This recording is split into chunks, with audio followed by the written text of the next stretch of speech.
check it out.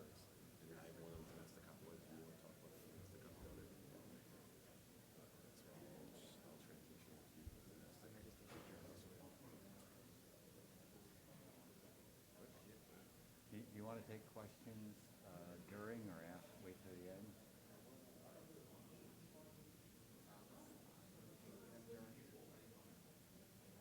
What I'll probably do is tell the audience to use their best gut. If they got to have an answer at that minute, do it, but if you can hold. If there's some, I think what I would say is like if there's something relevant to the graphs and the information we're showing, but if it's more general questions, save it to the end. But like if you have questions about the graph or that we're presenting, like let's talk about that as we're presenting. Got it. Got it. And, what? Go about 45 minutes. I'll give you a 5-minute warning and then wrap it up and we'll do Q&A. All right. Good crowd. Did we pre-text it? Steve said he would jump into questions.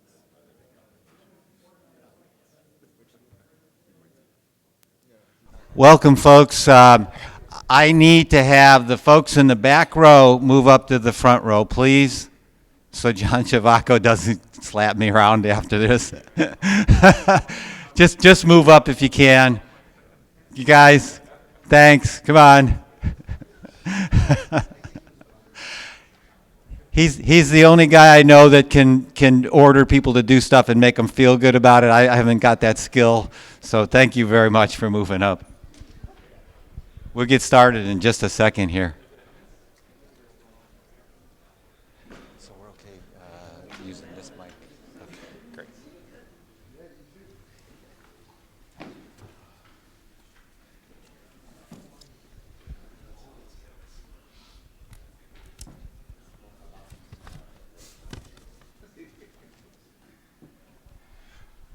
Okay, we'll get started right on time here. We've got 3 experts with a combined probably 90 years of experience. Even though they look pretty young, they got a lot of good experience. So again, encourage all you folks to take advantage of that expertise. Ask them questions, hold them after if you can. This is about learning back and forth, and they'll learn from you just as much as you'll learn from them. My name's John Rath. If you weren't in the previous session, I'm Director of Operations for NY-GEO. My role here is to make sure everybody who wants a credit gets on their sign-in sheet, which will be at this table, afterwards.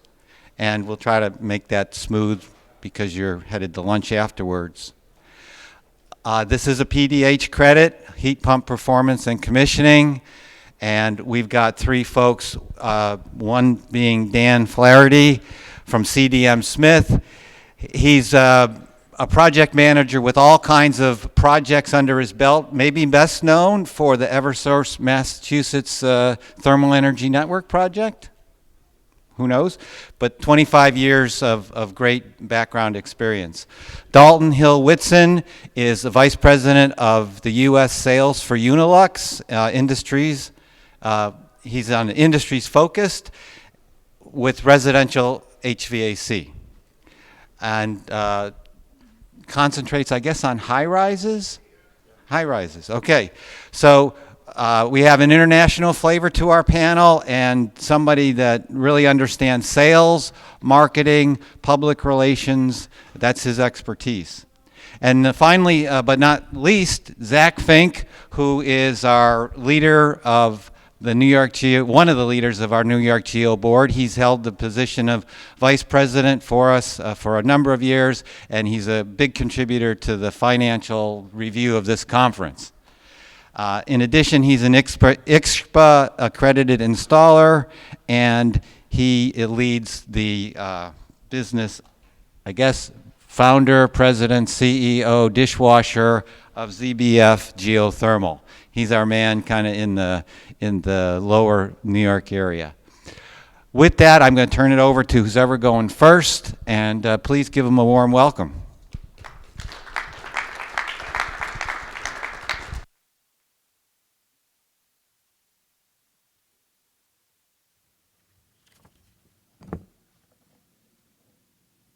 Hi, how you doing? I'm Dan Flaherty with CDM Smith. Today we're going to kind of go over the following factors, or the following objectives. to basically go over, what are the heat pumps' performance, what do they do, and then the kind of commissioning of the heat pumps to kind of make sure that they're working correctly. So the first thing is, what does the heat pump do? Basically, a heat pump takes heat from one place and puts it into another place. So it kind of just transfers energy from inside your building to outside your building. And the way that they do this is by reversing the refrigeration cycle. So it turns your evaporator coil into your condenser coil, and your condenser coil into your evaporator coil to kind of move the energy around through the magic of a four-way reversing valve. See, these are kind of some different types. The majority of the types of heat pumps are air source heat pumps, which basically take energy from the air outside and put it inside, and and when it's hot inside, it rejects that heat to outside. The other type of heat pump is a water or ground source heat pump. Both heat pumps use water basically as their condenser medium, and basically what those heat pumps do is they take energy out of the air inside the building and put it into a water stream, which gets the heat rejected to it. So now understanding kind of what the heat pumps are, it's kind of getting into a little bit of the math of, why are we doing these heat pumps? And basically we're using the heat pumps to transfer the energy. But how much energy are we transferring? How much energy does it take to transfer this energy? And so that's kind of one of the things. What are some of the things that impact that? You have how much energy does it take to run a compressor? How much energy does it take to run the fans, the evaporator fan, the condenser fan, or the pumps? Kind of all factor into your coefficient of performance, which is basically the amount of heat transferred over the energy consumed to transfer that heat. So one of the major factors in this is what's the heat of your condensing, of where you're trying to reject the heat to from where you're trying to reject the heat from.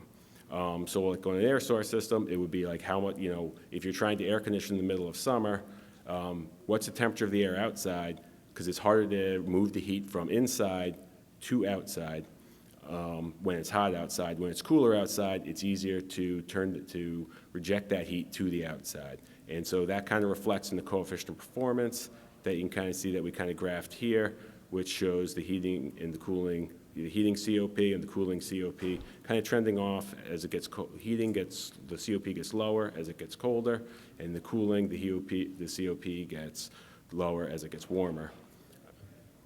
And it's similar on the water side, for water side heat pumps.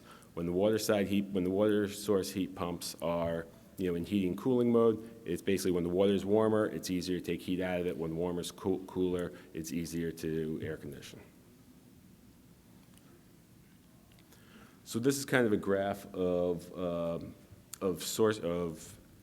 the what we call the 8760 data for the outside air temperature, and this is a graph of what a ground source system is that we designed recently in the same area.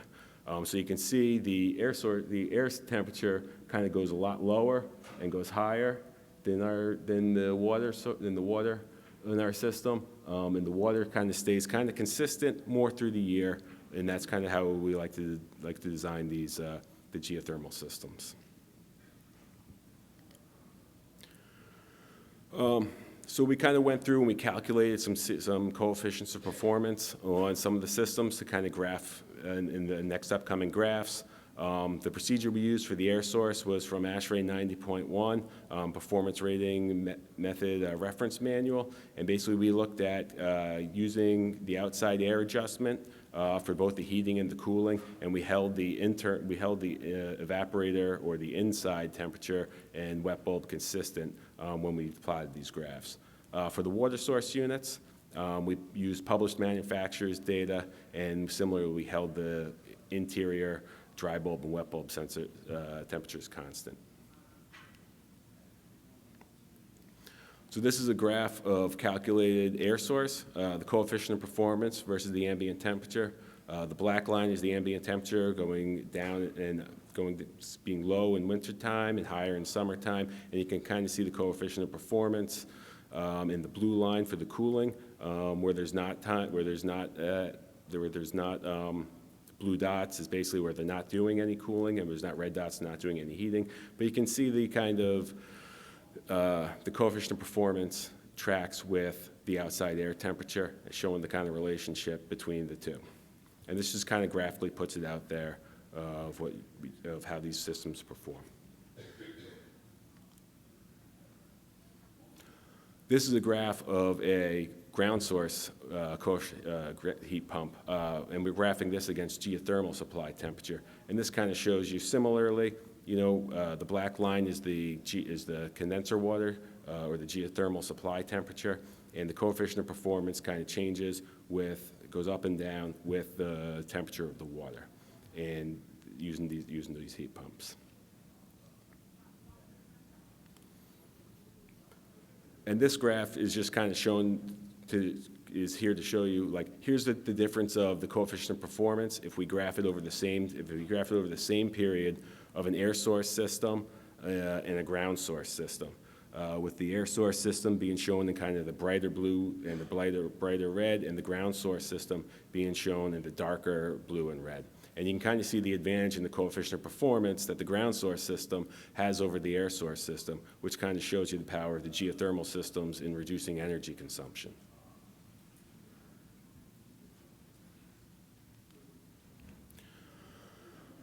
So we kind of looked at a little bit of actual ground source data.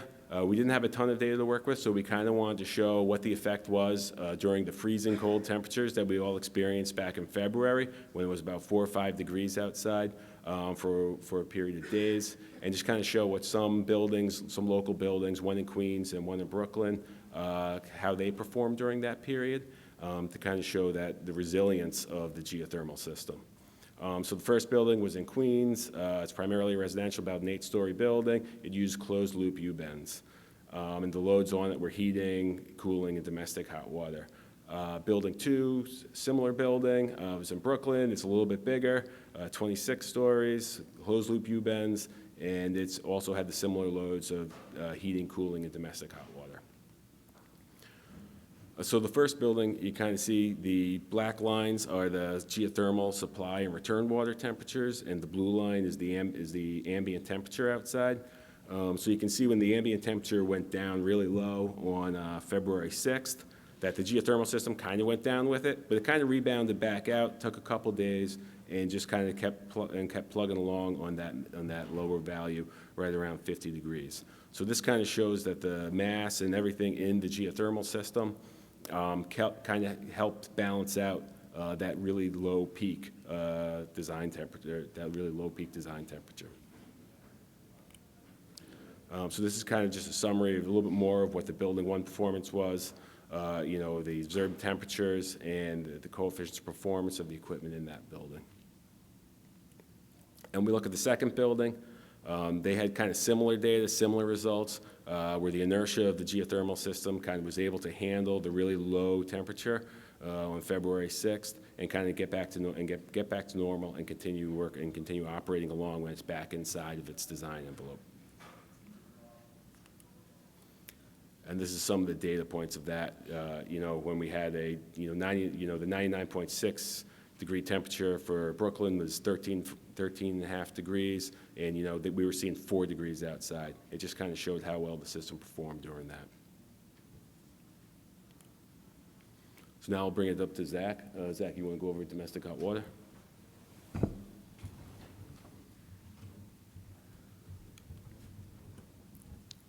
Thanks. So I'm going to get yelled at by my conference co-chair if my name badge falls is too much. So domestic hot water. So what we typically see is the domestic hot water load on these buildings are greater than the heating load a lot of times, which is why the graph Dan showed, and I'll go back a second to show it again, that you don't actually see the huge spike for, that you would expect when it's below design conditions. It's 4 degrees outside, it's 3 degrees outside. One of these projects is in Coney Island, the wind whips, so it feels like negative 20 degrees. And what you see is that the domestic hot water is really your inertia and what's really driving the temperatures of the systems. So we see on our projects that domestic hot water typically drives the loop field temperatures more than outdoor air temperature.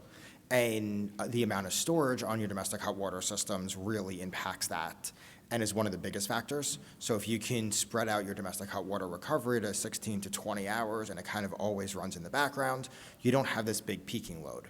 Some of our early jobs, you go in and you say, it's a good day to be the heat pump salesperson and let me go sell, 8 modules when you might need 2 or 3 domestic hot water modules, and they all kind of run at once. And you'll see these big temperature drips where you'll drive your bore field temperature down 5 to 7 degrees, but only for an hour when you're running domestic hot water versus having it more spaced out, and it's constantly, a degree and a half, fluctuation and downward pressure on the ground temperatures.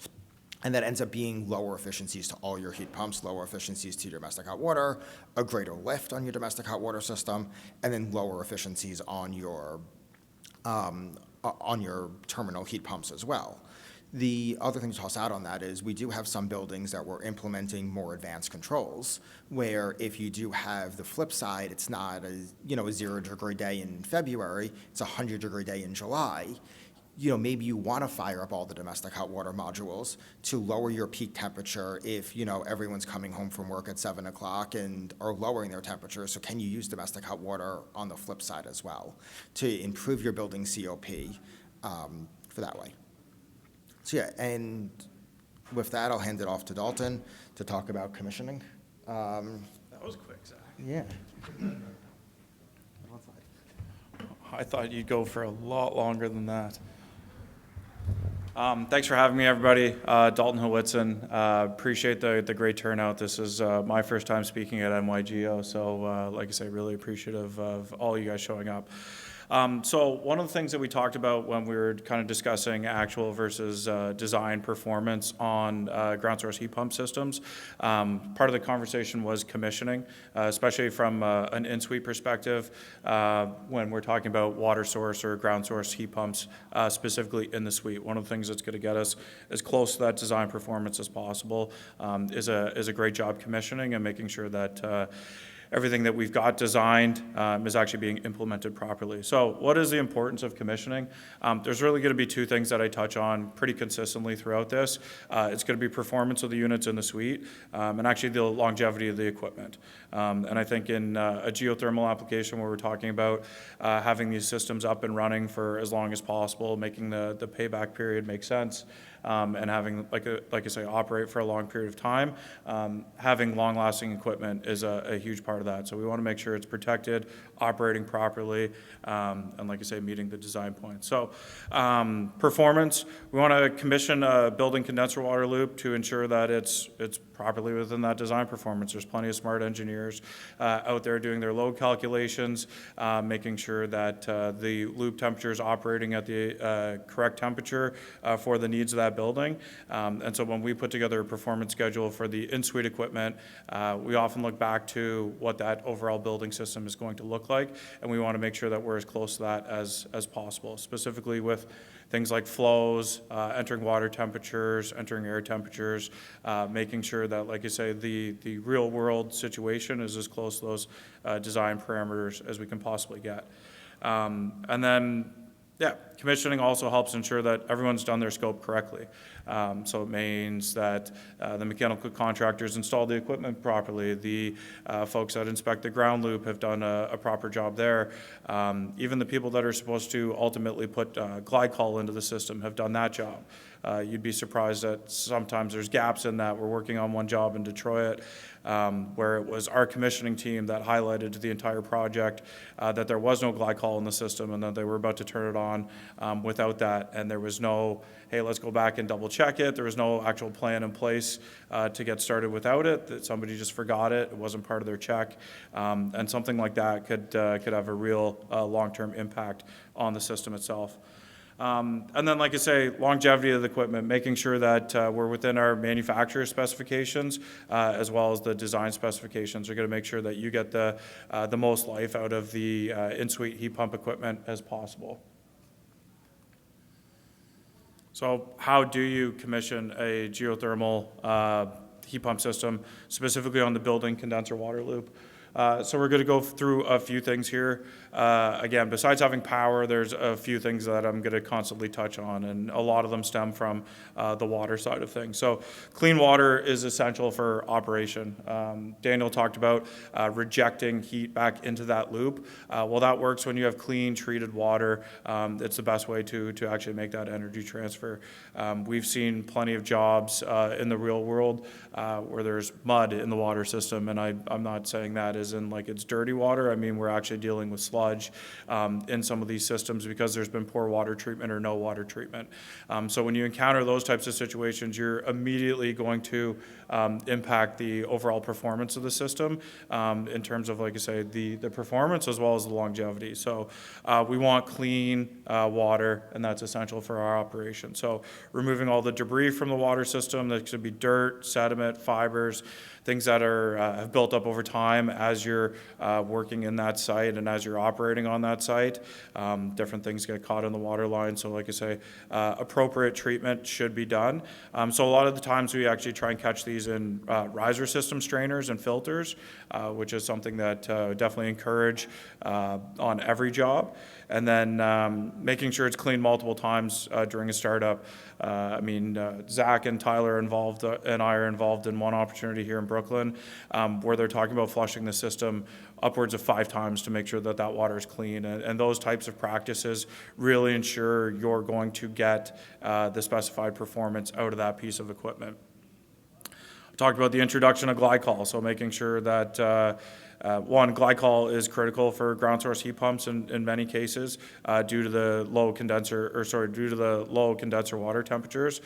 So having this in there, you're going to prevent ice from accumulating or freezing. And so making sure that that is there, again, is going to help make sure that everything's flowing properly. And then again, coming back to once we have a consistent flow of clean water, we're going to get the actual operation that we're looking for out of that unit. If we don't have that, we can run into, like I say, performance-related issues or issues with the longevity of the equipment. So think about how much glycol needs to be in the system. Who's going to put that in? Who's going to check to make sure that you do have the right amount in there once you do introduce glycol to the system? What type of glycol are you going to use? All of those types of things really need to be carried through from the design thought all the way into the installation and operation of these heat pumps to make sure, like I say, your actual performance is as close to that design as possible. And then proper water conditions. You guys are probably going to get bored of me saying this, but making sure that we have the actual temperature that we need in the system and the actual flow that we need in the system. So the great thing about a ground source heat pump system is that the water loop is fairly consistent in terms of temperature, but making sure it's at a consistent level that we've, again, worked through the performance schedule with is really critical to making sure that these units operate in their space. And then flow is another item that comes up. We want to make sure that, again, we get the appropriate amount of heat transfer through that system, so we need clean flowing water through that. And then that's ultimately, again, going to come back to the longevity of the equipment, keeping that system operating for as long as possible. And some of these systems are in use for 30, 40, even longer, 50 years. So making sure that your in-suite equipment can match what you're doing in the central plant and the bore field is critical to make sure that the payback makes sense for these projects. And then the importance of commissioning ground source heat pump equipment on the performance side. We want to maximize resident comfort. I think at the end of the day, it's great to have systems that are effective in managing energy, storing energy, and like I say, providing that heating and cooling. But when we're designing a system, I mean, at the end of the day, the number one thing on our minds always at Unilux is the home comfort of that person that's going to be occupying that space. So that is always first and foremost to us, and making sure that you've done a proper commissioning will really help to get that level of comfort. Maximizing energy efficiency and building performance. Like if you're doing a proper commissioning, you get all that mud out of your system, your pumps are working that much less than they would need to if you're moving sludge through the system. Different things like that come back to the central plant. Like I say, it's very key to commission that. And that kind of steps into preventing waste of energy. So making sure that the system's clean, your pumps are working at the designed performance is going to make sure that you're not needlessly wasting energy because we haven't kept up on maintenance or didn't start with a good maintenance program and didn't start with a good commissioning plan. So preventing wasted energy is a huge part of this. And then getting actual performance as close to calculated performance as possible. So some of the things that we're going to look at, again, water flow is going to impact this. We see with our in-suite equipment ranges from 2 GPM per ton all the way up to 3 GPM per ton.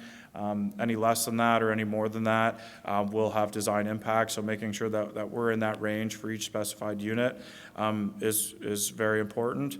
And then water temperature will impact the performance as well. So we do a lot with geothermal systems to make sure that we're able to accommodate a lower entering water temperature when it comes to things like insulation, low pressure switches, all of these items that we as manufacturers put into the system. They all work together, like I say, with that whole condenser building water loop. So making sure that we're as close to specified performance on that side will make sure that you're getting the utmost performance on the in-suite side of things. And then overall, reducing the strain on the equipment, right? Like if we've got a high water temperature flowing through the system, if you go too high, there's a good chance that we put the compressor at risk. If we are, like I say, moving impure water through the system, it might be something where the pumps are working harder, the flow valves are working harder, the strainers in our system are working overtime to make sure that it's a clear system. And then, like I say, when you get into that, reducing the strain on the system, making sure that it is properly maintained. So in many situations, we've got strainers and filters on the riser system. More and more, we're seeing that being introduced to the actual heat pumps themselves in the suite. So making sure that we have a regular preventative maintenance program in place to make sure that those strainers are clear, make sure we have proper flow. We'll ensure suite by suite we're getting the actual performance that we're looking for. And then just again, kind of highlight on the longevity of the equipment. Ultimately, the more that we have a preventative maintenance program in place, the longer that we can make these systems last. So there's a couple quick and easy things that we can do in terms of owning this equipment over the period of time to help drive down maintenance costs and even replacement costs. But having having a preventative maintenance program in place is incredibly important to make sure that, again, we're not replacing chassis sooner than they need to be. Compressors are operating fine. All of our flow controls are operating properly. So reducing maintenance costs by making sure, like I say, we're keeping up to date with everything. I should say reducing lifetime costs is what that should really say. And then maximizing operational life expectancy to prolong these replacement costs. So generally we can see heat pumps operating into 10, 15, 25, even 30 years. We've been into some buildings where we see heat pump chassis operating for that period of time. There's many times that we go into heat pump buildings, though, where we're replacing units after 5 or 10 years from other manufacturers. Sometimes it can be a Unilux one that has not been properly maintained or, like I say, fallen out of that performance. So making sure that we've gotten everything in place, that the system's operating properly and being maintained properly, will make sure that those costs don't happen before they need to. And then issues that impact equipment operational life, like I say, no or low flow can cause refrigerant or pressure issues. So the unit actually might safety and cut out, which would impact some of that, like I say, home comfort quality that residents are expecting. We might also encounter, in some situations, freezing issues, like I say, where you're going to totally cut off the flow.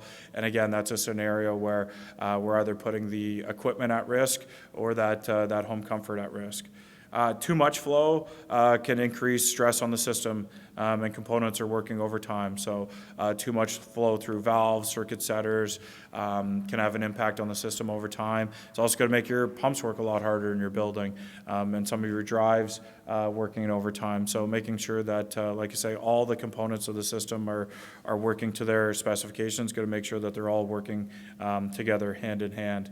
And then entering water temperature. If we have something that's too low for entering water temperature, again, leading to freezing issues, making sure that our heat pumps are cutting out and safetying out at the appropriate temperature. But that is something that over time you'll start to experience issues with. You're not getting your your design performance out of that unit. Same thing on if you go too high with an entering water temperature, you increase stress on the system, overall components, specifically the compressor would be the number one item. Again, we need to reject heat into that system, and as we kind of talked about, it's a lot harder to do when the sink that you're rejecting into is at a substantially high temperature. So making sure it's at an appropriate temperature for that building and the performance schedule is key to making sure that you get the most out of this equipment for as long as possible. So from a manufacturer standpoint, we always say get the best performance with a proper commissioning. One of the things that we do that's a little bit different is we will actually work with our partners, the developers, the mechanical contractors, and everybody involved in the geothermal system to send out a team to commission the equipment. One, it just helps us stand behind our products with a lot more confidence, and then the other thing is it provides a lot more confidence to all of you that are working on the system to make sure that, okay, yes, from the geo standpoint, everything's working well. From the mechanical contractor installation standpoint, everything is working, and then you get that one final check from the manufacturer itself that everything has been properly commissioned. So pre-commissioning, some of the things that we're always going to check for is that the ground loop and the building condenser loop are operational and commissioned properly. There's many times where we'll get called out to a site to go through commissioning, and these actually aren't set up yet, which limits really the field of view that we have into the systems. So making sure that is up and running is really key. Water treatment's been performed. Again, that's something where a good site will flush the system multiple times. A poor one might go rushing through it. We show up on site, and again, you're running into water quality issues, either going through the system entirely or getting caught in the strainer if there is one. And then the other thing that we're going to check for is that the pumps are running and there's adequate and specified flow. So this is something that's key to, again, for our team to make sure that everything's commissioned properly. We're looking for clean water and great flow. And then temperatures are appropriate for the in-suite equipment. So again, making sure that we can actually put the units through its paces, just like a resident would. So operating at a low cooling temperature, a high heating temperature. We're going to go through all the fan speeds, but enable to check that our units are working properly. Again, we need to know that the system performance is there and in line with what we're expecting. And then the riser system is free of all trapped air. Like, this is something that's also incredibly important. So a lot of times we'll see air vents on the top of risers. We can actually see these in some coil configurations as well, but making sure that, like I say, the water system is totally full, it's been treated properly, and we've got adequate flow is a huge part of us showing up to actually commission the project. And then what we look for when we do a manufacturer startup is we've got the proper unit, again, with the correct water flow, with the correct power, and the correct control connections. Very easy to misplace units suite by suite when you're going through these. So, for example, the Model 3 Unilux unit is the exact same size, anyways, as the Model 4. So making sure that your 3/4 ton unit and your 1 ton unit get placed in the appropriate suites is going to make a big deal to the resident at the end of the day to make sure that they're getting the right heating and cooling that was called for that space. So making sure something as simple as that, making sure the unit's in the right place is really key to making sure that, again, that actual performance in that suite is close to that design performance.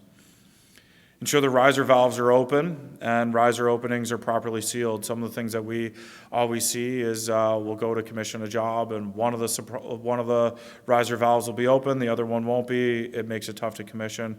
But also making sure in the installation process that we do have a proper seal around all of our units. There's different certifications and tests that can be done, like blower door tests. Lots of things out there in the industry to make sure that you are getting a well-performed and sealed up unit. But there's often times where we'll show up on site and to make a riser installation work, there's a big awkward cutout in the side of the cabinet. So making sure things like that don't exist so that we don't run into low pressure or high pressure problems within that suite itself. So it's not something that's directly tied to the building water loop or the ground source system, but it is something, like I say, at the end of the day that'll significantly impact the comfort in that suite. Making sure that the thermostat controls are configured properly. So we'll make sure that, again, heating and cooling's hooked up the right way. We're getting all of the fan speeds that we need. But the other side of this, too, is to make sure that all of the safety sensors work properly. So our low pressure switches are working properly. Our high pressure switches are working properly. That way, if you do run into a scenario where we are out of spec for something, we're not actually going to put the in-suite equipment at any risk as it continues to operate. We make sure the motor's working properly and then that all the valves are operating properly. So there's many different kind of control valves that you'll see out there, two-way on and off, fail open, fail close, fail last. We see modulating valves in some circumstances as well. So making sure that all of those valves are operating according to the manufacturer specification is important to making sure, again, that system's going to operate in the complete system as it should.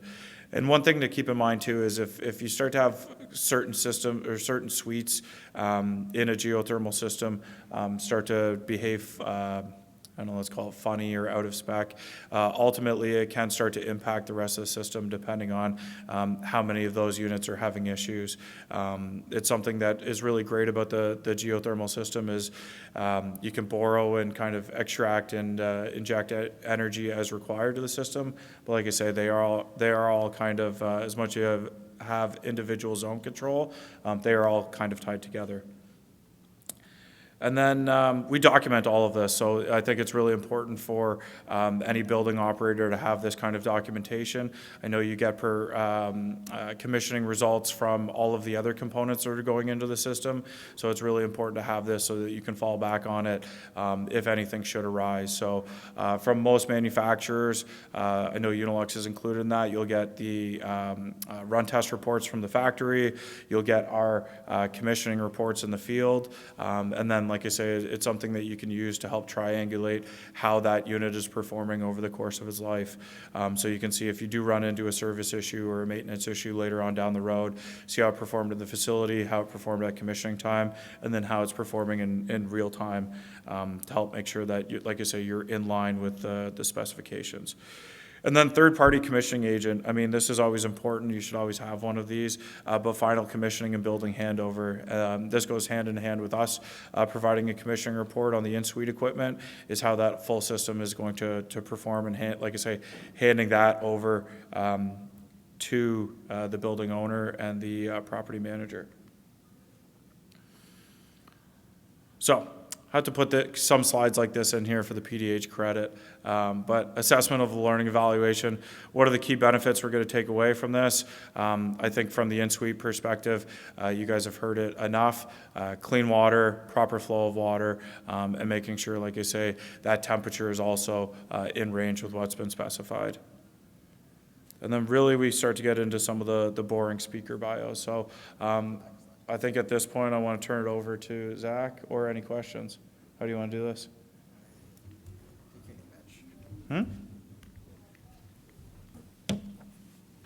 So, if John doesn't know who I am, we'll talk later. Probably one of the few that could get away without a name badge. So, the relationship between the heat pump building commissioning and the ground loop performance is the geothermal side. We're only looking at one piece of it. And as the geothermal consultants, a lot of times we end up with these blinders on that we look and we say, how, sorry. So we look a lot at, say, from a geothermal perspective, I'm giving the building 45-degree water. Our spec book says the COP should be 4.2, 4.3, something like that in that range. But then you go to a unit and you say, it's not working, or, the tenant's getting high bills, because that tends to be how we hear about an issue. You told me we were going to save all this money. The tenant's complaining. They got a $300 electric bill for their New York City-sized one-bedroom apartment. What gives? And you go there and you find the filter's clogged, the strainer's clogged, and you're flowing too much water. And flowing too much water means that the heat from the circulator pumps are going into the geothermal condenser water loop. And one of the things that we'll see on some of the graphs that we showed earlier is that we have a low delta T syndrome on a lot of projects, that the DP sensor gets placed in this location that someone thought was a great idea at some point in the design, and you're either towards the end of a dead loop, or, for some reason that you're flowing 4, 5, 6 gallons a minute per ton through heat pumps instead of 2 or 3, and that extra heat's going into the ground, raising your ground temperatures, and in turn raising your loop temperature, so your heat pump COP looks better, but your building side energy cost looks worse when you look at what the central bill is. So really looking at geothermal systems as a whole to get what your actual calculated COP is super important. The other thing that we saw, and you saw a little bit in some of the graphs, is that BMS systems get set up and tend not to get looked at regularly until there's a problem. So we're fortunate enough that we didn't have a lot of problems with these systems. We go to log in, and I'm like, let's go download the last 2 years of data. And you find out that someone decided that it's a great idea to log bore field temperatures every single minute.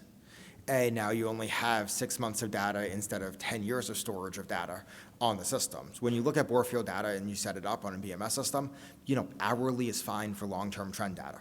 If it's cold outside, it's cold outside. If you're trying to run diagnostics around domestic hot water or, something peaking, you can adjust the interval for a short period of time, but you don't need it for a long period of time. So with that, I think we'll turn it over to questions for everyone. And I know we're between you guys and lunch, so this is always a tough spot. Yeah, great. When the hands go up, I will get over there with the microphone as quickly as I can. And after questions, we'll talk about people that want certifications and how to do that. This might pass that back and forth. Okay, first hand. Come on, somebody's got to be first. You guys must have been pretty good. Okay. Tracy. Tracy Ogden, Brightcore Energy. This is, I guess, a question to Dalton. I appreciate you spending some time on the earth loop system, because I feel like, in my position, that's never discussed enough. Very, very little discussed air in the system, and a lot of what we do when we're commissioning systems is not just about dirt removal, it's about air removal. And, we don't want to wait till it gets to the strainer system or the riser system. Can you talk a little bit about how that impacts the system? I think it would be helpful for the group to understand that, it's making sure we hit the velocities, it's making sure not only we're getting the dirt out, but we're getting the air out, and how that can impact the system as we're introducing glycol and things to the system, we're naturally introducing air. And I think it would be helpful for the group to really understand a little bit more about how we have to flush air out of the system as well. Sorry? You want to?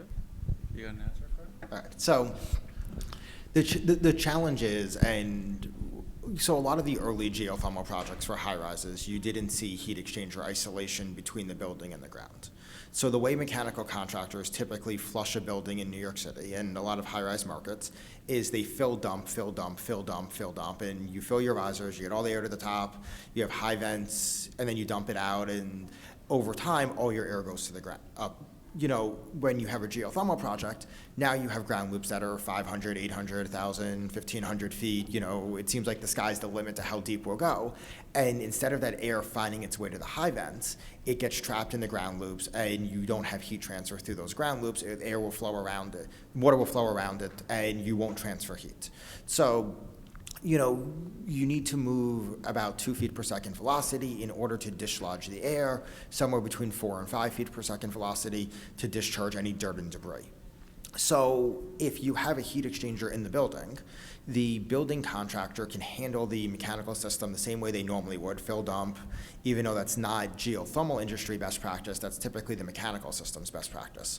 For the geothermal industry, what we'll do is we'll bring big, huge pumps in, and we'll bring filter bags in, and we'll typically filter down to about 5 microns, and pull all of the dirt and debris and sediment and grout and sand and whatever else happens to find its way into a geothermal system during construction to purge that debris so it doesn't get caught in the strainers and everything else. What Dalton was referring to before is not the construction of the polyethylene pipe. So geothermal systems are mainly all plastic. You'll have a limited amount of steel or copper piping when it transitions to the building.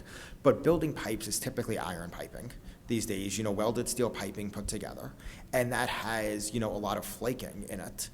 So if you don't clean it and then you don't start treating it, all of those flakes and that sediment that's in the pipe from construction, the welding debris, et cetera, are getting caught in the system and in turn gets caught in strainers.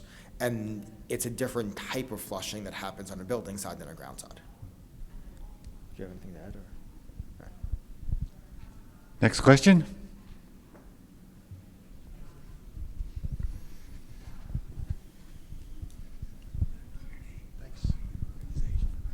Steve Martino, CDM Smith. Question for Dalton. When you do the commissioning, do you include the commissioning procedure with the data? And by that I mean, are all the valves labeled, are all the pumps labeled? And when you go through step by step, how you did this loop, how you did this portion of the system, step by step, does that get put into the documents as well? So that in the future, when they go to check the points, the data points again, if they want to, they can run through the same procedure and see if they're getting the same exact temperatures and flows and things like that. Yeah, so that is something that we do include in that package is our sequence of operations essentially and what process we're going through so that you can go back and do that. And everything is organized by cabinet serial number, chassis serial number, and we're noting all the different components that we're going through it. If it's a different valve or a different strainer or something that's a little bit more unique from project to project, that'll be noted in there as well. But you will get at the end of it, like I say, our document, which will include our checklist as well as our operation that we go through for each for each project.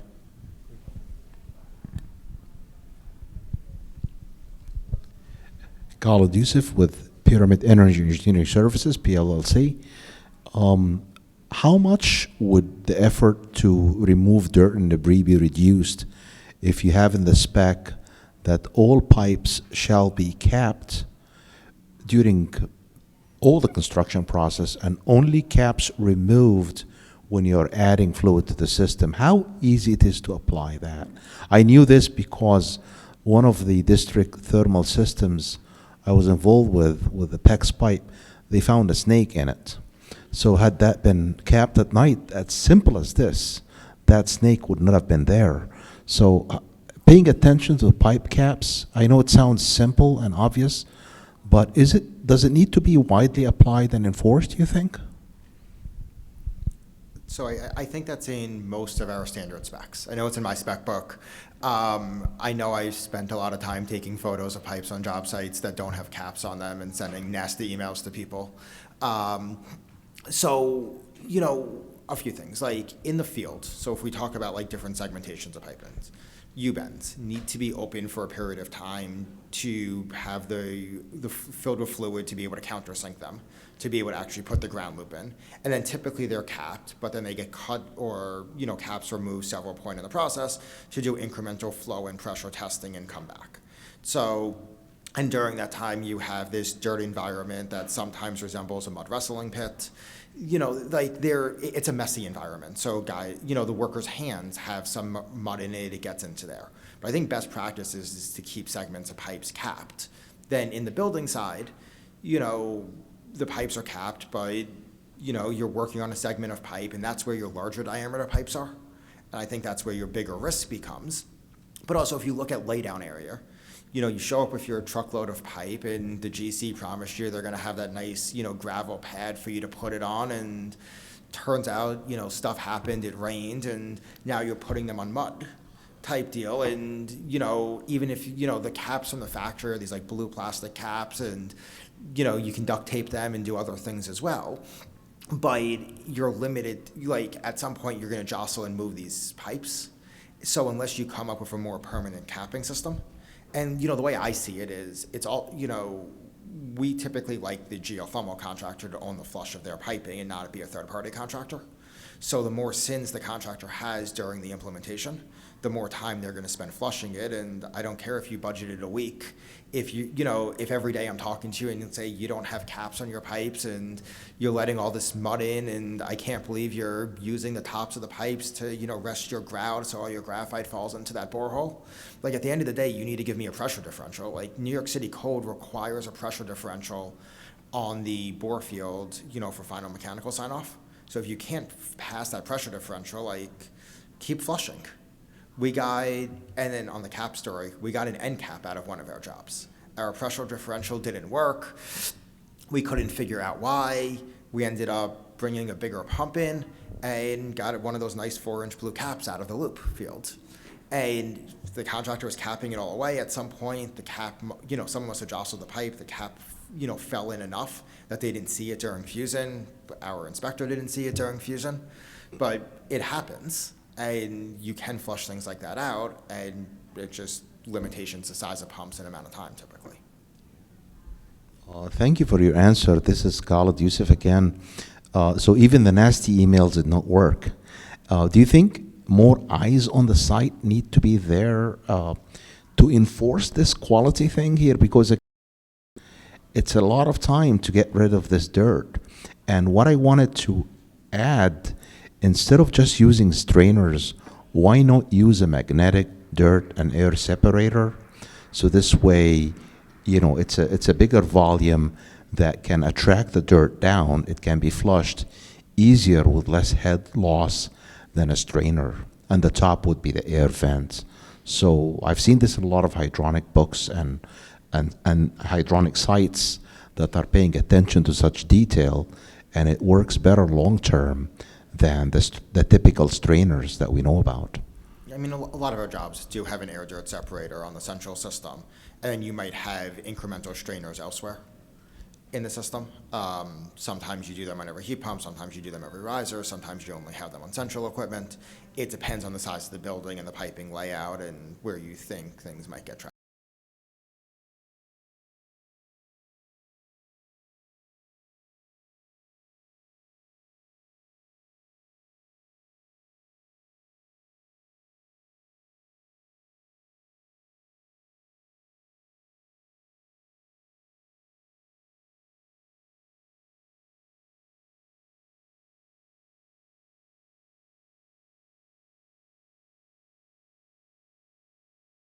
Versus things you can't fix later, you know, bad fusion joints, and then developer budget. And I would love to have, you know, one oversight inspector tag every single employee on site. But, you know, the drillers in this room probably would never work with us if a developer did that.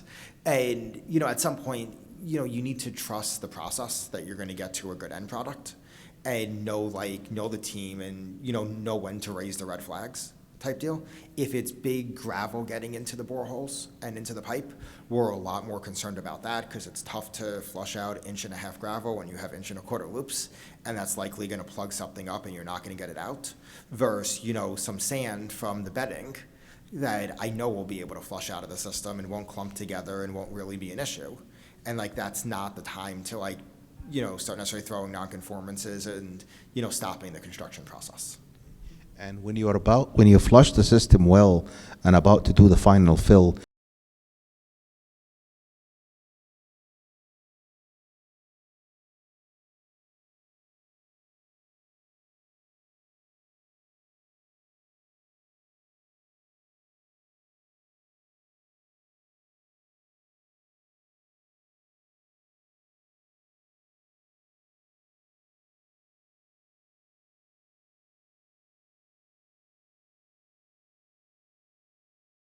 Different manufacturers have different requirements, and we found that instead of taking a one-size-fits-all, you must DI the water, et cetera approach, that, you know, that came down, the reason you have DI water came down from like the original Dow Frost, you know, requirements to introduce, you know, Dow Frost into the system as your glycol. You needed DI water for them to maintain their warranty on the glycol. And then if someone else says, you know, no, we're okay with this alternative approach and we've tested the water and we want 5 water tests and we'll test it at the end and we'll do the treatment and we'll get it to whatever quality you need, at that point we're not requiring DI water. But if the manufacturer is saying, no, we need DI water to maintain the warranty, and, you know, as part of that water testing, they'll test for suspended solids, so they'll figure out how clean the water is, how good of a job you did filtering it, you know, all those things will happen as part of that process. Thank you very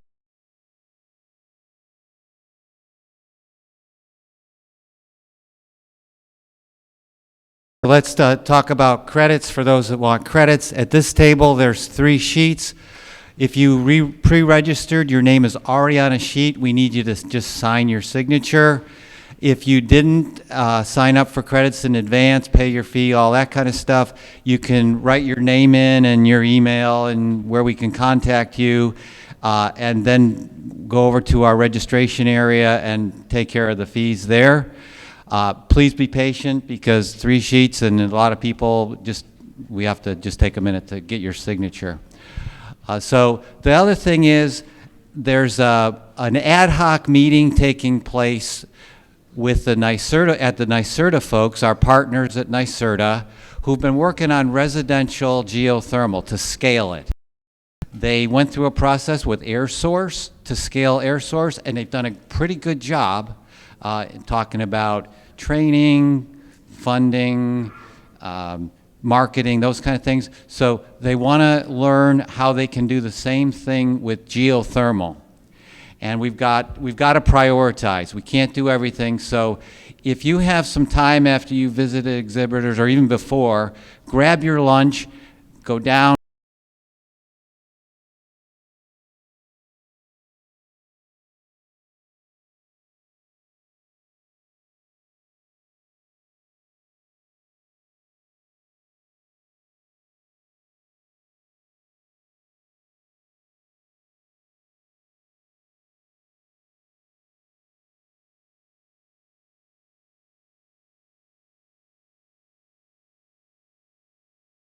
Lunches for an hour. If you can get to the Greenpoint room, that's great. We'll see you back here at 1 o'clock or so, and thank you very much.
So if one is just like the drilling side, and I can help you change.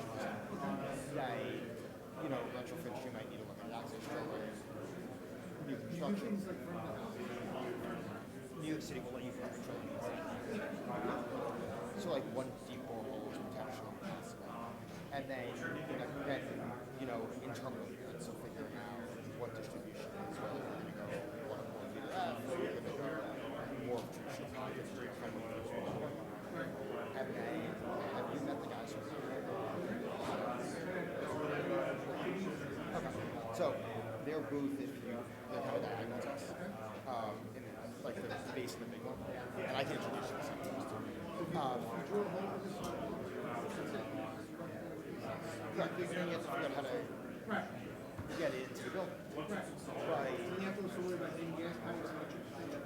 You have to do dig safe and soft dig, the New York City clearance things. If you're drilling the sidewalk, there's construction fencing, there's noise mitigation plans. Like there's a host of things required. But then, you know, Con Ed, depending if you're in a disadvantaged community or not, has an incentive age change. It's $25,000 to $35,000. The single family house, you'll get the New York State tax credit, which is 25% down to $8, and the federal tax credit is 20%. But with those two incentives, you still should be able to geothermal well and certain prices. You know, the biggest challenge is going to be just because there's few drillers. It's expensive. But there's a lot of logistics.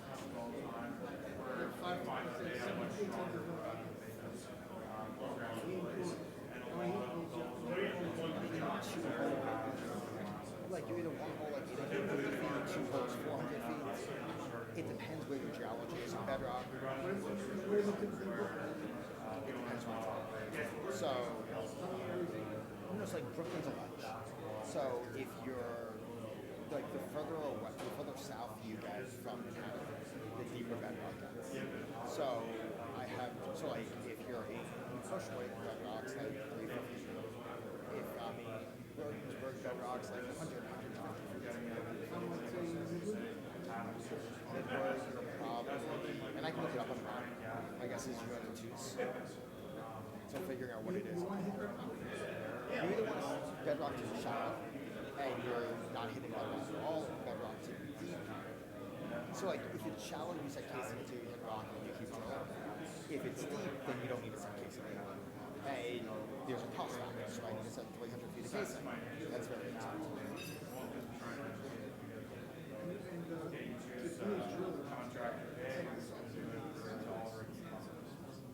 I mean, my take is you need to have a lot of utilization of equipment.